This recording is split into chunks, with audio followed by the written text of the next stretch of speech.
जय मसीह की। मेरे प्रिय भाइयों और बहनों, मेरा इस वचन में आपका एक बार फिर से हार्दिक स्वागत है। आज हम स्मिथ विगलस्वर्थ की प्रसिद्ध पुस्तक एवर इंक्रीजिंग फेथ के अध्याय 15 चंगाई के वरदान और चमत्कार का अध्ययन करेंगे। इस अध्याय में स्मिथ विगलस्वर्थ हमें बताते हैं कि परमेश्वर आज भी वही है जो पहले था। वो आज भी बीमारों को चंगा करता है, बंधनों को तोड़ता है और अपने पवित्र आत्मा के द्वारा अद्भुत कार्य करता है। लेकिन इन सब के लिए आवश्यक है कि हमारा जीवन परमेश्वर के साथ निकट संबंध में हो। आइए परमेश्वर के वचन के साथ आगे बढ़ते हैं। लेखक इस अध्याय की शुरुआत एक गंभीर चेतावनी से करते हैं।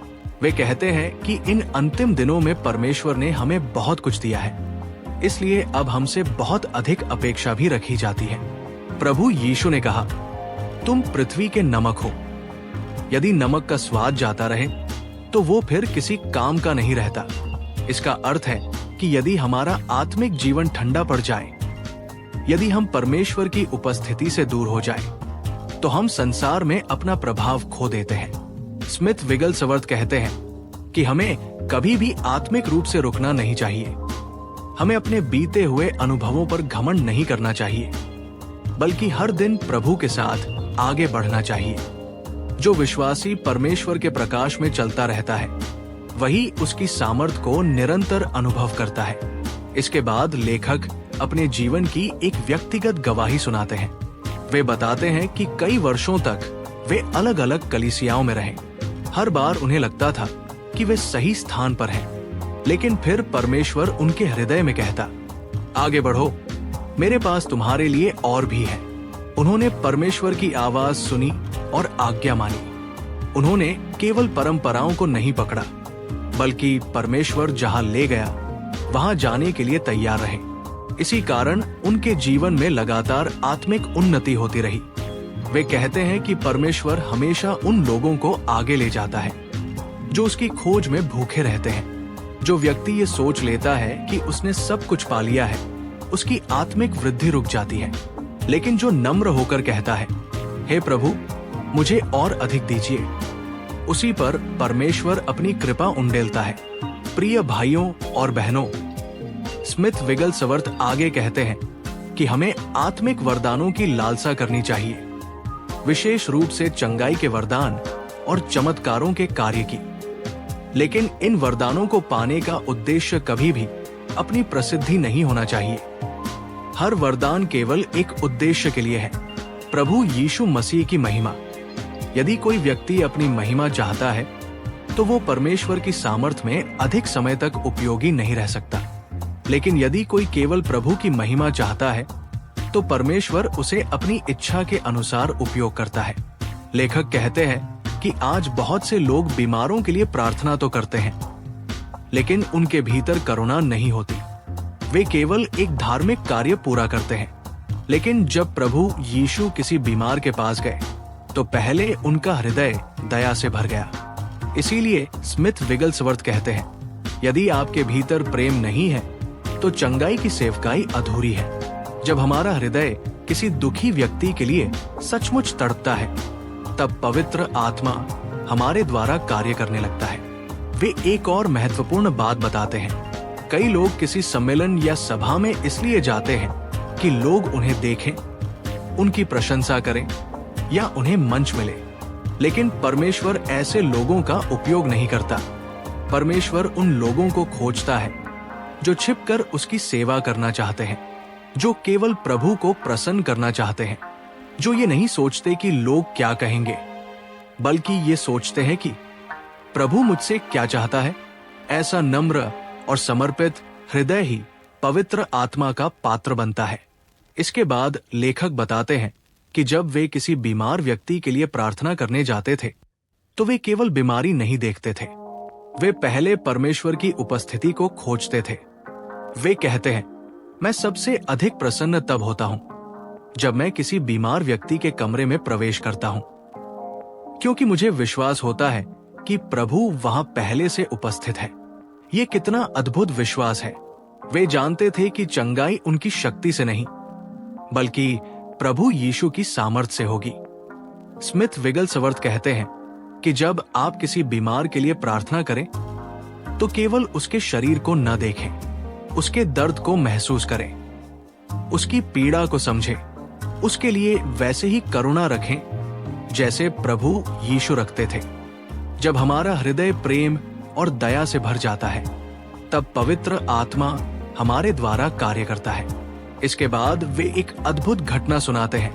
एक रात लगभग 10 बजे उन्हें संदेश मिला कि एक युवती मृत्यु के बिल्कुल निकट है। डॉक्टरों ने उम्मीद छोड़ दी थी। परिवार रो रहा था। सबको लग रहा था कि अब कुछ नहीं हो सकता। लेकिन स्मिथ वहां पहुंचे। उन्होंने उस युवती को देखा। स्वाभाविक रूप से स्थिति बहुत गंभीर थी, लेकिन उनके भीतर विश्वास था कि परमेश्वर अंतिम क्षण में भी कार्य कर सकता है। वे पूरी रात प्रार्थना करते रहे। कई घंटे बीत गए, कोई परिवर्तन दिखाई नहीं दिया, लेकिन उन्होंने प्रार्थना करना नहीं छोड़ा, क्योंकि उनका भरोसा परिस्थिति पर नहीं बल्कि परमेश्वर पर था। स्मिथ विगलस्वर्थ पूरी रात उस युवती के लिए प्रार्थना करते रहे। घंटों बीत गए। कमरे में उपस्थित लोगों को लगने लगा कि अब कोई आशा नहीं बची, लेकिन स्मिथ ने हार नहीं मानी। वे बार बार प्रभु से विनती करते रहे कि उसकी महिमा इस परिस्थिति में प्रकट हो। सुबह होने लगी। कमरे की खिड़की से सूर्य की पहली किरण अंदर आई। उसी समय उन्होंने देखा कि उस युवती के चेहरे का रंग बदलने लगा। जिस शरीर में कोई हरकत नहीं थी, उसमें जीवन लौटने लगा। कुछ ही क्षणों बाद उसने अपनी आंखें खोली। वो धीरे धीरे उठकर बैठ गई। पूरा परिवार आश्चर्य से भर गया। जिसके लिए मृत्यु निश्चित मानी जा रही थी, वो अब जीवित थी। सब लोग परमेश्वर की महिमा करने लगे।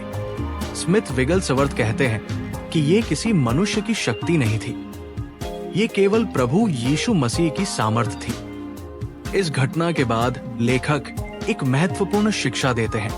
वे कहते हैं कि यदि परमेश्वर ने हमें चंगाई की सेवकाई के लिए बुलाया है, तो सबसे पहले हमारे अंदर लंबे धैर्य और करुणा का होना आवश्यक है। हर बीमारी तुरंत समाप्त नहीं होती, हर उत्तर उसी क्षण नहीं मिलता, लेकिन विश्वास कभी हार नहीं मानता। विश्वास परमेश्वर के समय की प्रतीक्षा करना जानता है। इसके बाद स्मिथ एक और अनुभव बताते हैं। वे कहते हैं कि कभी कभी जब वे बीमारों के लिए प्रार्थना करते थे तो उन्हें कठोरता से बोलना पड़ता था, लेकिन वे स्पष्ट करते हैं कि उनका कठोर व्यवहार बीमार व्यक्ति के प्रति नहीं होता था। वे बीमारी और शैतान की शक्ति के विरुद्ध अधिकार के साथ बोलते थे। वे कहते हैं, जब आप बीमारी के पीछे कार्य करने वाली दुष्ट शक्ति को पहचानते हैं, तब आपको प्रभु यीशु के नाम में उसके विरुद्ध अधिकार के साथ खड़ा होना चाहिए। यही अधिकार प्रभु यीशु ने अपने चेलों को दिया था। स्मिथ बताते हैं कि एक बार वे एक स्त्री के लिए प्रार्थना कर रहे थे जो गंभीर बीमारी से पीड़ित थी। उन्होंने केवल उसके शरीर को नहीं देखा, उन्होंने प्रार्थना करते हुए पवित्र आत्मा से मार्गदर्शन मांगा। तब उन्हें स्पष्ट समझ मिली कि इस बीमारी के पीछे एक दुष्ट आत्मिक बंधन कार्य कर रहा है। उन्होंने प्रभु यीशु के नाम में उस बंधन को तोड़ा और धीरे धीरे वो स्त्री स्वस्थ होने लगी। इस अनुभव से वे बताते हैं कि पवित्र आत्मा हर परिस्थिति में सही मार्गदर्शन देता है। इसके बाद लेखक एक सभा का वर्णन करते हैं जहां लगभग 1500 लोग उपस्थित थे। सभा इतनी भरी हुई थी कि बहुत से लोग बाहर खड़े थे। उसी समय उनके सामने एक युवती लाई गई जिसका हाथ वर्षों से मुड़ा हुआ था। वो अपना हाथ सीधा नहीं कर सकती थी। स्मिथ ने उसके लिए विश्वास के साथ प्रार्थना की। उन्होंने प्रभु यीशु के नाम में बीमारी को डांटा। उसी क्षण उसका हाथ सीधा हो गया। वो खुशी से रोने लगी। सभा में उपस्थित लोगों ने अपनी आंखों से परमेश्वर का चमत्कार देखा और प्रभु की स्तुति करने लगे। लेखक कहते हैं कि ऐसे चमत्कार केवल इसलिए नहीं होते कि लोग आश्चर्य करें। इनका उद्देश्य ये है कि लोग जाने यीशु मसीह आज भी जीवित है। वो आज भी वही है जो कल थे। उनकी सामर्थ कभी कम नहीं हुई। स्मिथ विगलस्वर्थ आगे कहते हैं कि हमें कभी ये नहीं सोचना चाहिए कि आत्मिक वरदान अपने आप हमारे जीवन में कार्य करेंगे। हमें परमेश्वर के सामने नम्र रहना होगा, हमें पवित्र जीवन जीना होगा, हमें निरंतर प्रार्थना और वचन में बने रहना होगा। तभी पवित्र आत्मा हमारे द्वारा स्वतंत्र रूप से कार्य करेगा। वे कहते हैं, परमेश्वर उन लोगों को खोजता है जो उसकी महिमा चाहते हैं, अपनी नहीं। यदि हमारा उद्देश्य लोगों की प्रशंसा पाना है तो परमेश्वर हमें अधिक समय तक उपयोग नहीं कर पाएगा। लेकिन यदि हमारा हृदय केवल यीशु की महिमा के लिए धड़कता है तो वो हमारी अपेक्षा से कहीं अधिक कार्य करेगा। प्रिय भाइयों और बहनों, आज भी संसार में लाखों लोग शारीरिक, मानसिक और आत्मिक पीड़ा से गुजर रहे हैं। परमेश्वर चाहता है कि उसकी कलीसिया केवल बातें करने वाली न बने, बल्कि प्रेम, करुणा और विश्वास के साथ लोगों की सेवा करे। जब हम प्रभु की उपस्थिति में चलते हैं तब वो हमारे द्वारा आश्चर्यजनक कार्य कर सकता है। यदि आज का ये अध्याय आपके लिए आशीष का कारण बना हो तो इसे अपने परिवार और मित्रों के साथ अवश्य साझा करें। अगले अध्याय में हम एवर इंक्रीजिंग फेथ के एक और प्रेरणादायक संदेश के साथ फिर मिलेंगे। तब तक प्रभु यीशु मसीह की अनुग्रह, प्रेम और पवित्र आत्मा की संगति आप सभी के साथ बनी रहे। जय मसीह की।